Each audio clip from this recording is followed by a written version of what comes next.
All right, so in this video, we are going to look at one of these Turkic people that really disrupted time period 3 and is going to set the stage for time period 4, and these are the Mongols. So what we're going to look at in this video is how the Mongols basically took over Eurasia. So that's what we're going to look at today. So we're going to look at the Mongols and their empire. All right, so the story we're going to tell starts with a kid named Timogen.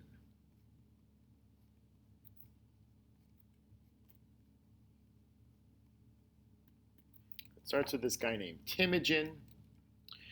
He is born in 1162 in Mongolia, which is more or less kind of north of China.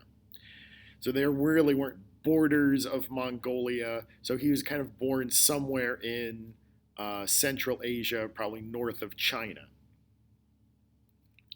He was born in 1162 to a family of nobles.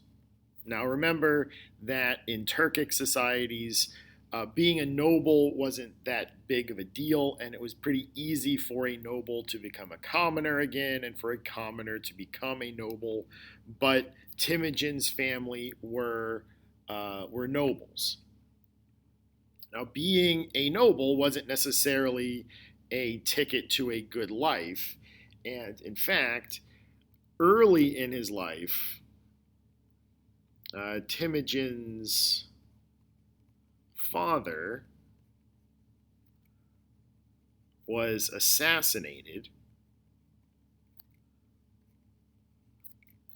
and Timogen himself was kidnapped by the assassins. But, according to the story, Timogen escaped, killed some of his captors,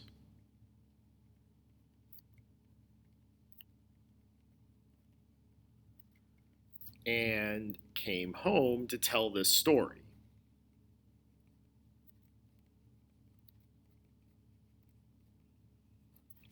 So Timogen is kind of a rock star, and he's now only, I believe he's like 10 or 12. He's like a preteen doing this stuff. And over time,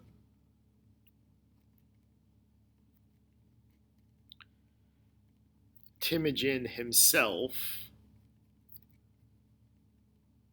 became a noble and started kind of uniting some of the Mongol clans. So remember, a clan is like a big extended family. We first saw them when we were talking about the Bedouins. The Mongols were kind of set up in a similar way. He did this, and most Mongol leaders united their people through what's known as steppe diplomacy. The steppe is basically just a fancy word for like big open grassland where the Mongols lived, through steppe diplomacy. So steppe diplomacy works like this. You favor courage and loyalty, but also a willingness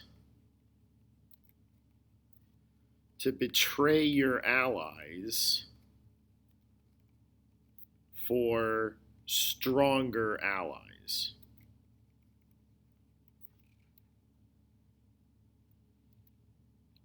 So it's a very cutthroat environment that you have to be strong and you have to be loyal, but that loyalty is only rewarded if you are strong.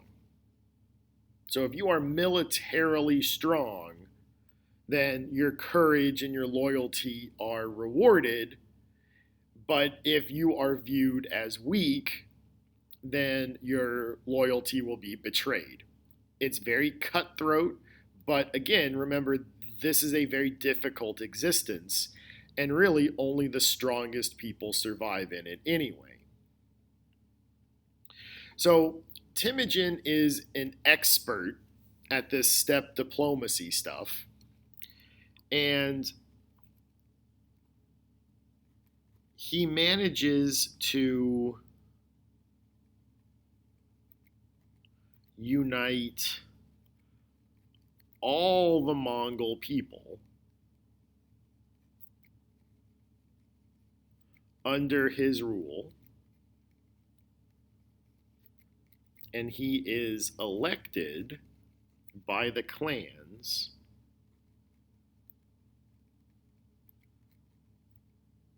to the position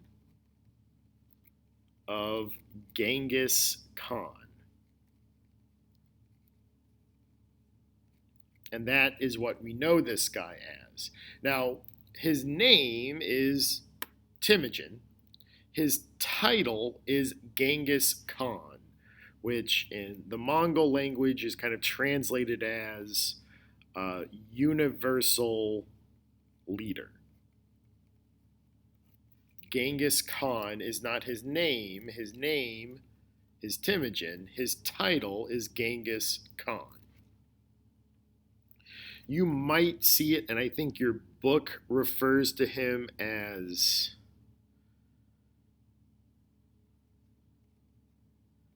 Genghis Khan, which I think might be closer to the actual pronunciation. Not a G sound, but more of a CH sound, like a Genghis Khan instead of Genghis Khan. I'm going to call him Genghis Khan because that's what we know him as, but this is probably closer to the actual pronunciation.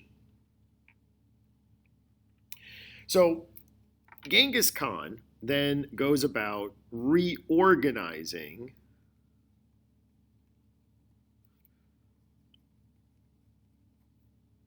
Mongol society.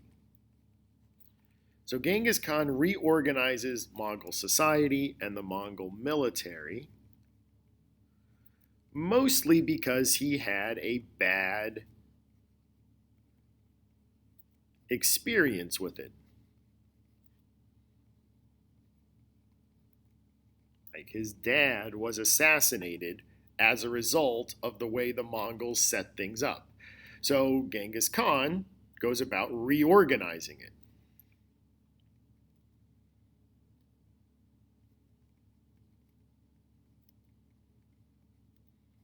So his dad was killed, he was kidnapped, and this is how he reorganizes society. So everything used to be based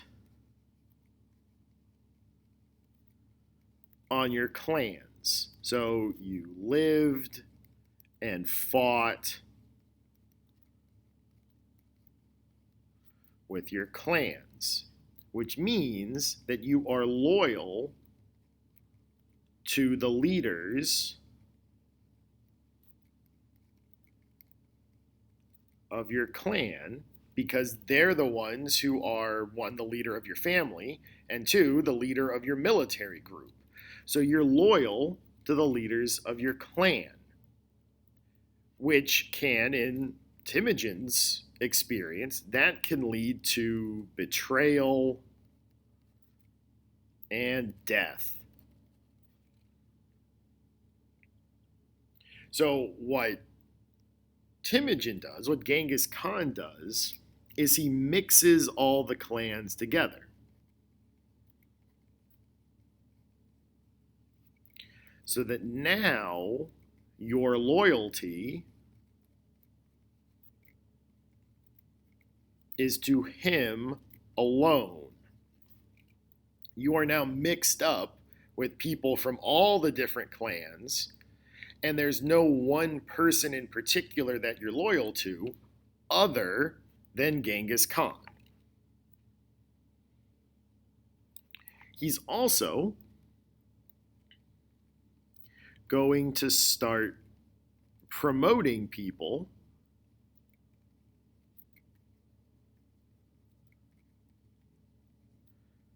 based on merit, like the Chinese do,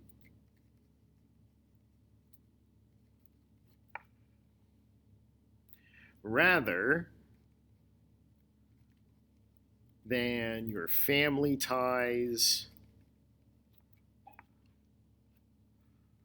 or your social status.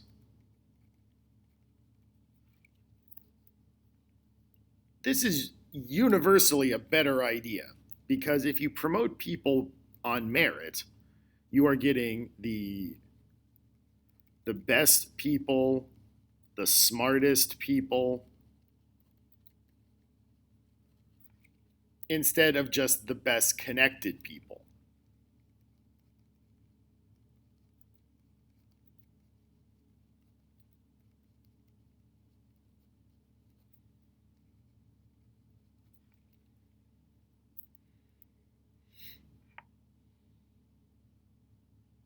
And so what all of this stuff does is it creates, in this case, a government that is loyal to Genghis Khan. So we've got a military that is only loyal to Genghis Khan. We've got a government that is loyal to Genghis Khan. And Genghis Khan himself seems to be really adept at military conquest and diplomacy. So not only does he reorganize the government and the military in a good way, but he's also really smart. And now everybody now has to deal with him. Everybody has to deal with Genghis Khan now. So at this point, he starts taking territory. He starts using the Mongol army to take territory.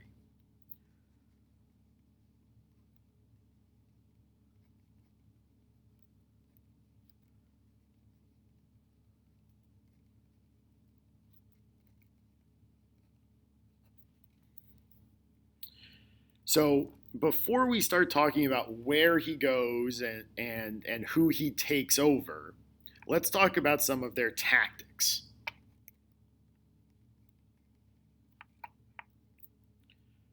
So maybe the most famous thing that the Mongols did was that they used mobile archers. So usually the archers were on foot, usually. But Mongol archers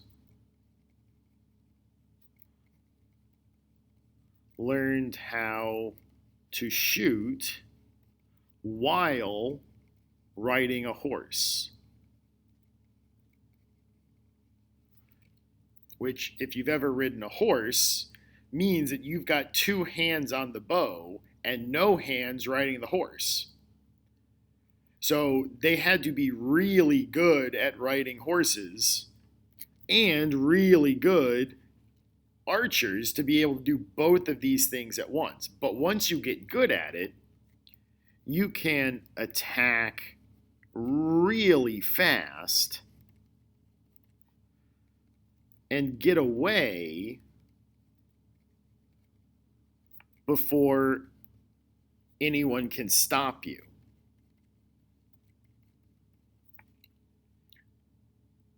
This is probably the most important Mongol military innovation.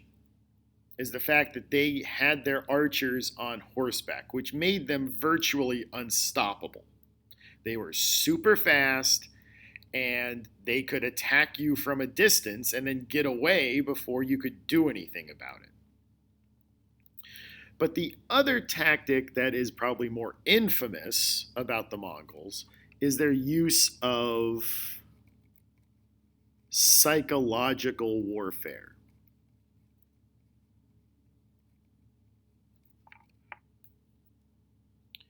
So, one of the things that they were famous for is they used human shields. They would march prisoners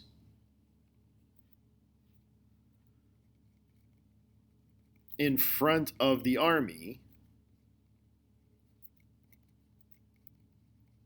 to take the initial attacks.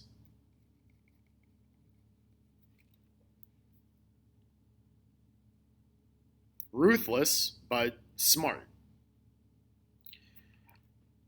They would butcher whole villages, leaving one or two survivors to tell the story.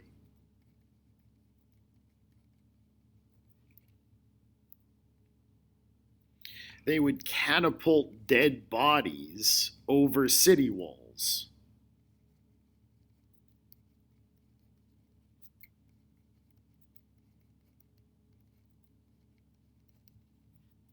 This was done to frighten, but it also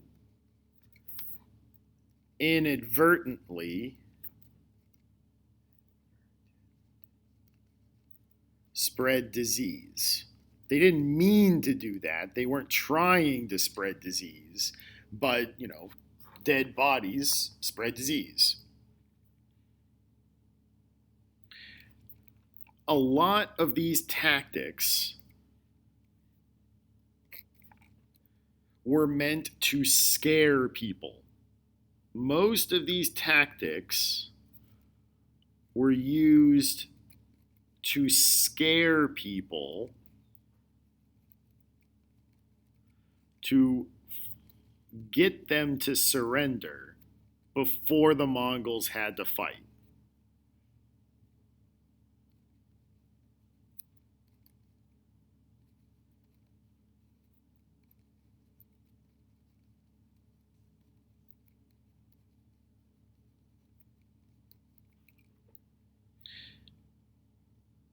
The Mongols wanted you to be super scared of them so that you would surrender before the Mongols showed up.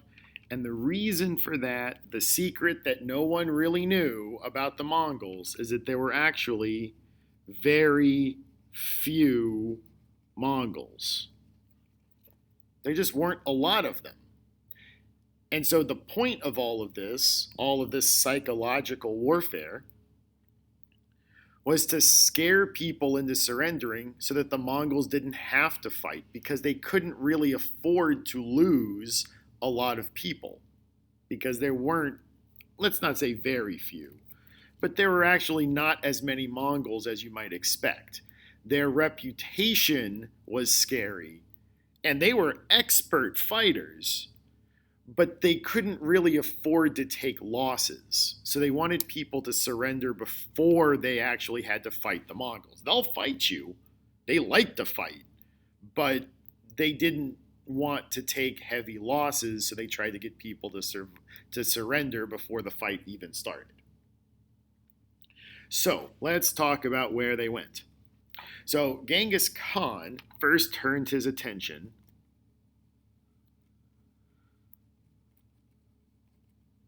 to China. And at this point, northern China was kind of independent from the Song dynasty.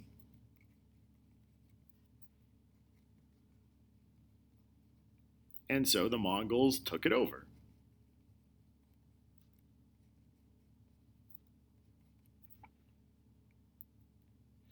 Remember, we talked about how the Song dynasty kind of shrunk. The northern part of China was part of the Tang dynasty that the Song dynasty could not control, so it kind of broke away. The Mongols took this, and here they built their capital called Khanbalik, which is modern Beijing. Now, why did they turn their attention to China? Because, as we've mentioned, the nomadic people, especially when they become aggressive, the Mongol people, the nomadic people, were attracted to China's wealth.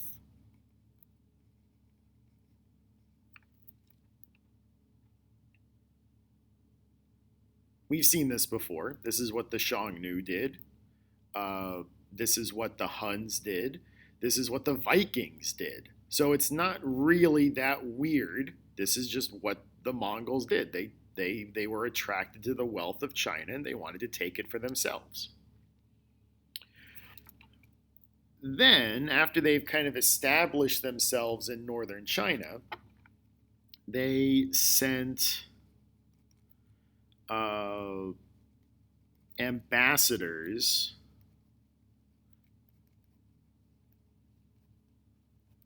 throughout Eurasia, kind of announcing their presence.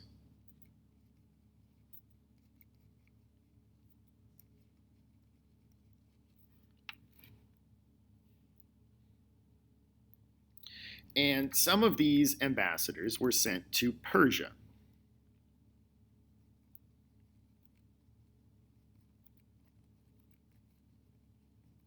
Now, at the time we're kind of talking about like the early 1200s. Persia had broken away from the Abbasid Caliphate. The Abbasids were kind of shrinking. They were not doing so well around this time. And Persia broke away, and they set up their own Shia kingdom on the western edge. Not the western, the eastern edge of the caliphate. As remember, the caliphate was Sunni, these guys were Shia. Now, these ambassadors went to Persia, and the Persians had their own issues with these Turkic people. And these ambassadors, these Mongol ambassadors, were beheaded, and their heads were sent back to Genghis Khan. And talk about one of the dumbest moves in history. Genghis Khan gets really, really, really mad and takes the entire Mongol army all the way to Persia.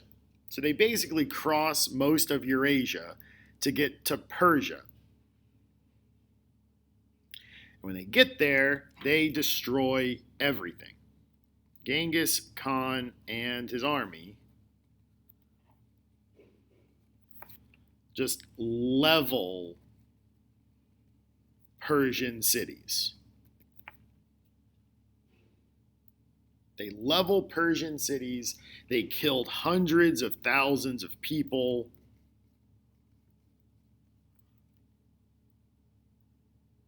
They basically ended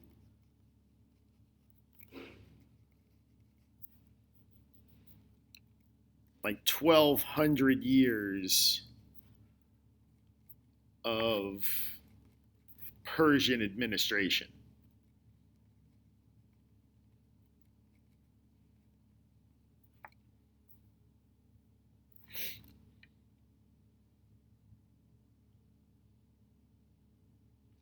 And what now Genghis Khan has done is he's united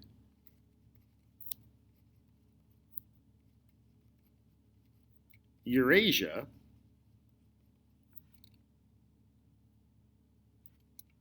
from China all the way to the Middle East. All of this is controlled by Genghis Khan. Unfortunately, or fortunately, depending on how you want to look at it, Genghis Khan died in 1227. We don't know where he's buried. The Mongol religion doesn't really allow for burials. So they basically, what happens when a Mongol dies is that they are left out on the grassland for just nature to consume. So there is no place where Genghis Khan is buried. You can't go visit his tomb. So he died in 1227 without a real heir. He had lots of heirs without a succession plan. There was no plan for what to do after he died. And so that's what we're going to turn to in our next video, is what happens to this giant empire that Genghis Khan put together that united Eurasia from China all the way to the Middle East. What are they going to do now that the guy in charge of it is dead and there's no plan to succeed him? So that will be our next video. And until then, this is Mr. Nissen signing off.